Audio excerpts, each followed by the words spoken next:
असफल योगी पवित्र आत्माओं के लोकों में अनेकानेक वर्षों तक भोग करने के बाद या तो सदाचारी पुरुषों के परिवार में या कि धनवानों के कुल में जन्म लेता है।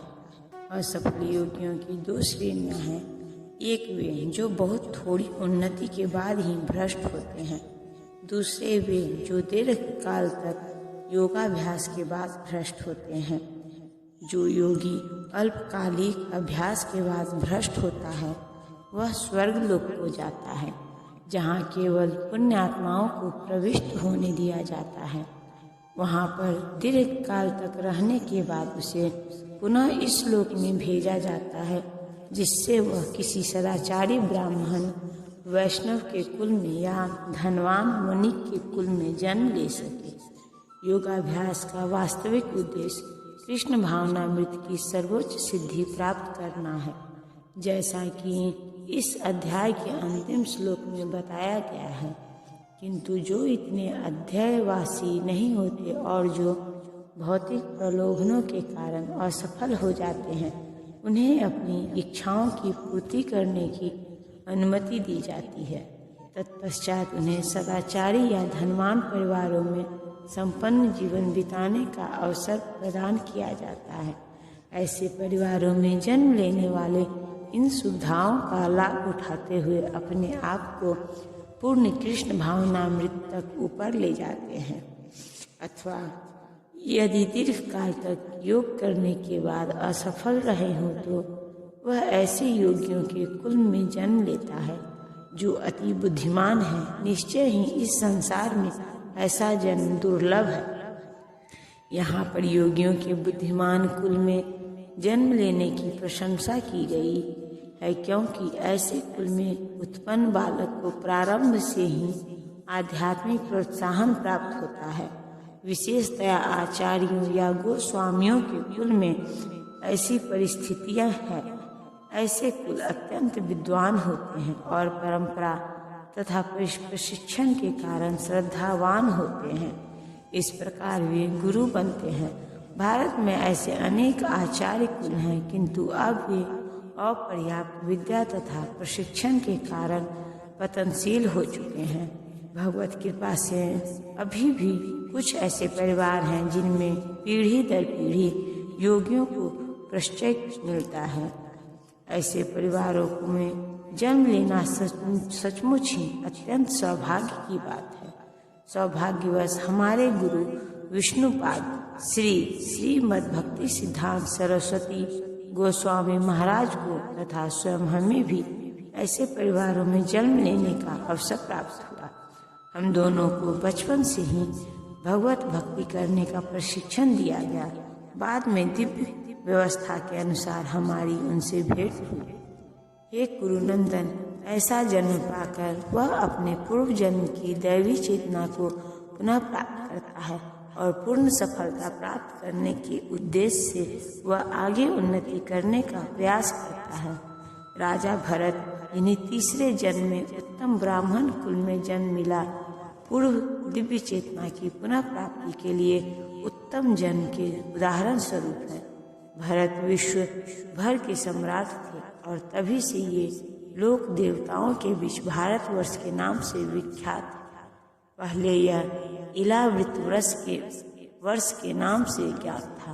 भरत ने अल्पायु में ही आध्यात्मिक सिद्धि के लिए संन्यास ग्रहण कर लिया था, किंतु वे सफल नहीं हो सके।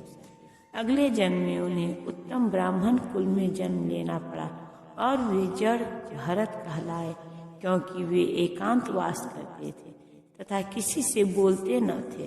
बाद में राजा रहुगण ने इन्हें महानतम योगी के रूप में पाया। उनके जीवन से यह पता चलता है कि दिव्य प्रयास अथवा योगाभ्यास कभी व्यर्थ नहीं जाता। भगवत कृपा से योगी को कृष्ण भावनामृत में पूर्ण सिद्धि प्राप्त करने के बारंबार सुयोग प्राप्त होते रहते हैं। अपने पूर्व जन्म की दैवी चेतना से वह न चाहते हुए भी स्वतः योग के नियमों की ओर आकर्षित होता है। ऐसा जिज्ञासु योगी शास्त्रों के अनुष्ठानों से परे स्थित होता है। उन्नत योगी जन शास्त्रों के अनुष्ठानों के प्रति अधिक आकृष्ट नहीं होते, किंतु योग नियमों के प्रति स्वतः आकृष्ट होते हैं, जिनके द्वारा वे कृष्ण भावनामृत में आरूढ़ हो सकते हैं। श्रीमद् भागवत में उन्नत योगियों द्वारा वैदिक अनुष्ठानों के प्रति अवहेलना की व्याख्या इस प्रकार की गई है। हे भगवान, जो आपके पवित्र नाम का जप करते हैं वे चांडालों के परिवारों में जन्म लेकर भी आध्यात्मिक जीवन में अत्यधिक प्रगत होते हैं। ऐसे जपकर्ता निसंदेह सभी प्रकार के तप और यज्ञ कर चुके होते हैं, तीर्थ स्थान में स्नान कर चुके होते हैं और समस्त शास्त्रों का अध्ययन कर चुके होते हैं। इसका सुप्रसिद्ध उदाहरण भगवान चैतन्य ने प्रस्तुत किया, जिन्होंने ठाकुर हरिदास को अपने परम प्रिय शिष्य के रूप में स्वीकार किया। यद्यपि हरिदास का जन्म एक मुसलमान परिवार में हुआ था, किंतु भगवान चैतन्य ने उन्हें नामाचार्य की पदवी प्रदान की, क्योंकि वे प्रतिदिन नियम पूर्वक 3 लाख भगवान के पवित्र नामों हरे कृष्णा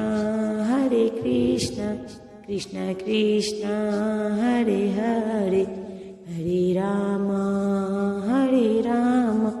राम राम हरे हरे का जप करते थे।